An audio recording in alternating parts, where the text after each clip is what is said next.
আশঙ্কায় সত্যি হলো, বাংলার বিজেপি সরকার আসার পরেই উত্তপ্ত বাংলা সীমান্ত। পশ্চিমবঙ্গের সীমান্তের উপরে একটা বড় অংশ জুড়ে রয়েছে জামাত ইসলামের ঘাঁটি। কট্টর ইসলামপন্থী সংগঠনগুলি মাঝে মধ্যেই উস্কানি দিচ্ছিল। ত্রিপুরা সীমান্তে পাচারকারীদের এবার উচিত জবাব দিল বিএসএফ। সূত্রের খবর, ওই সীমান্তবর্তী এলাকা দিয়ে বাংলাদেশে মালপত্র পাচারের চেষ্টায় ছিল একদল বাংলাদেশি। তাদের বাধা দেওয়ার চেষ্টা করে বিএসএফ। अस्सलाम वालेकुम दोस्तों, আমি এহসান খান আর আপনারা দেখছেন এহসান খান ইউটিউব চ্যানেল। আশা করি আপনারা সবাই ভালো আছেন। बांग्लादेश बॉर्डर गार्ड फोर्स और इंडियन बॉर्डर गार्ड फोर्स क्या अब आमने सामने आ रही हैं? क्या इनके दरमियान कोई तसादुम कॉन्फ्लिक्ट पैदा होने जा रहा है? कोई प्रॉब्लम क्रिएट होने जा रही है? क्या मसला मसाइल होने जा रहा है? यानी जो बांग्लादेश का बॉर्डर है और इंडिया बॉर्डर है, आपने ये खबरें भी देखी हैं कि 3 से 4 जो बांग्लादेशी हैं, विल्जर्स हैं, उनको मारा गया है इंडियन बॉर्डर गार्ड फोर्स की तरफ से पिछले कोई 8-10 दिन के अंदर।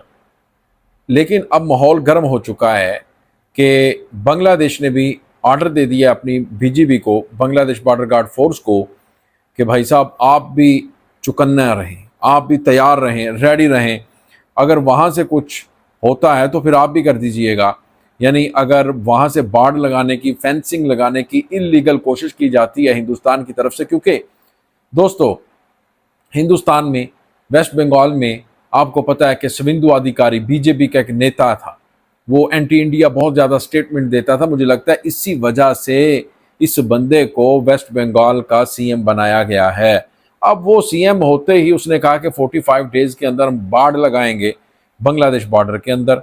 यानी बांग्लादेश वाला जो नो मैन्स एरियाज होता है, वहाँ पर इंटरनेशनल कानून की खिलाफ वर्जी करने के लिए हिंदुस्तान तैयार है। लेकिन बांग्लादेश जो इंडिया के साथ लड़ना नहीं चाहता था, यानी ये तारिक रहमान की नई हुकूमत है, ये दोस्ती चाहती थी, लेकिन इंडिया नहीं चाहता दोस्ती, क्योंकि इंडिया के अंदर बुग़्ज़ है, नफ़रत है, एंटी इंडिया सेंटीमेंट है। तो एंटी बांग्लादेश अब वो लोग तो बांग्लादेश के साथ दोस्ती नहीं करने चाहते। अब बांग्लादेश ने कहा कि ठीक है भाई, टिट फॉर टैट। अब एक क्या नाम है यार, ये एक जर्नलिस्ट है बांग्लादेश का, प्रिंकिया भट्टाचार्य, उसने एक पोस्ट की है। उसने कहा कि जब प्रोफेसर यूनुस की हुकूमत थी, तब ये बीएसएफ वाले हमारे पाँव में गिरकर माफिया मांग रहे थे। यानी बीजीबी जो बांग्लादेश का बॉर्डर गार्ड फोर्स है, उसके पाँव में गिरकर माफिया मांग रहे थे। लेकिन भाई अब तो उल्ट हो गया। ये कार्ड बाबा जब से आया, असल में वो कार्ड बाबा कह रहे थे इनको, तारिक रहमान को, वो कह रहे हैं अब वो हमारे लोगों को मार रहे हैं।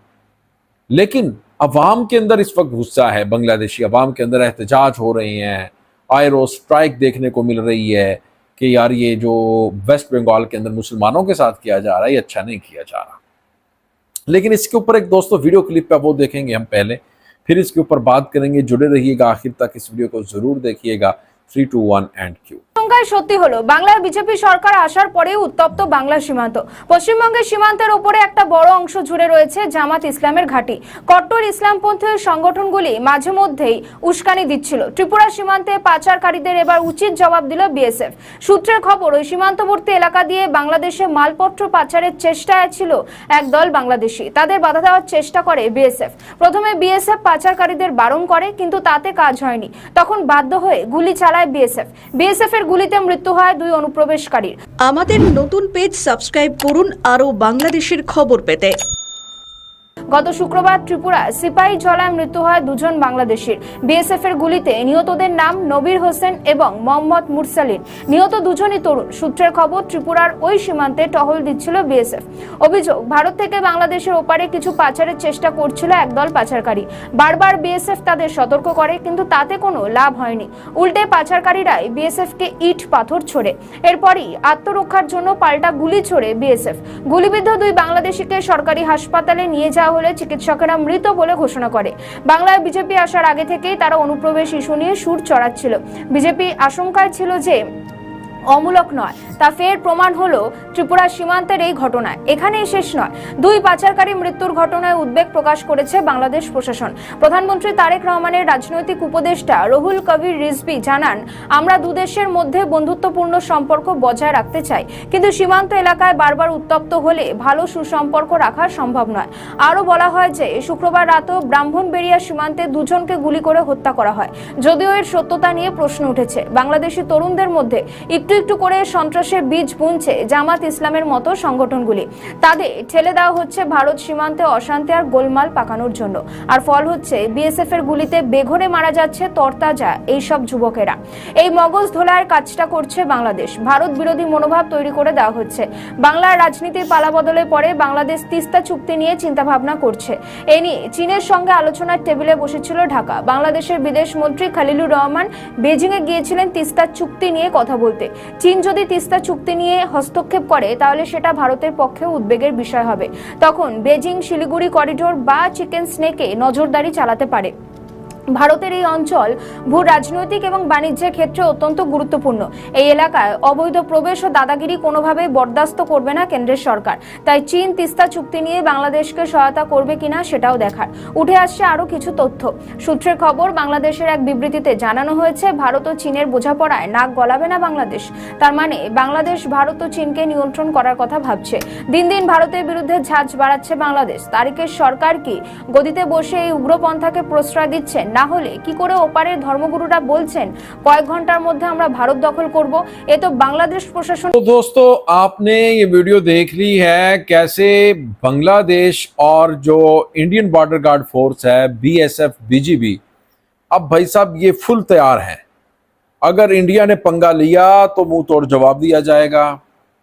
अगर पुश बैक करने की कोशिश की गई तो फिर बांग्लादेश भी नहीं रुकेगा। ये असल में जो वेस्ट बंगाल की हुकूमत है ये झूठ पर झूठ बोल रही है लगातार। 90 लाख छोटा काम नहीं भाई, 1 करोड़ है। 90 लाख लोगों के वोट ही खत्म कर दिए शविंदु अधिकारी की हुकूमत ने, यानी ये बीजेपी ने, मोदी ने। कितनी बड़ी नाइंसाफी है यार, जुल्म मैं तो कहूंगा कि वेस्ट बंगाल के लोगों के साथ उनकी कितनी बड़ी इंसल्ट है। लेकिन वहां पर मुसलमानों के साथ जो हो रहा है वो सारी दुनिया देख रही है। मस्जिद को वहां पर शहीद किया जा रहा है, गिराया जा रहा है, मुसलमानों को मारा जा रहा है। बांग्लादेशी अवाम खड़ी है, बांग्लादेशी अवाम कह रही है कि हम ये जो वेस्ट बंगाल में हो रहा है हम इसके खिलाफ डट कर खड़े हैं। ये तो हालात हैं इस वक्त। दोस्तों, आपका क्या कहना है इस वीडियो के बारे में वो आपने कमेंट सेक्शन में ज़रूर बताना है। मिलेंगे आपसे नेक्स्ट वीडियो में। तब तक के लिए अपना और अपने इस चैनल का बहुत ज़्यादा ख्याल रखिएगा। अल्लाह हाफिज़।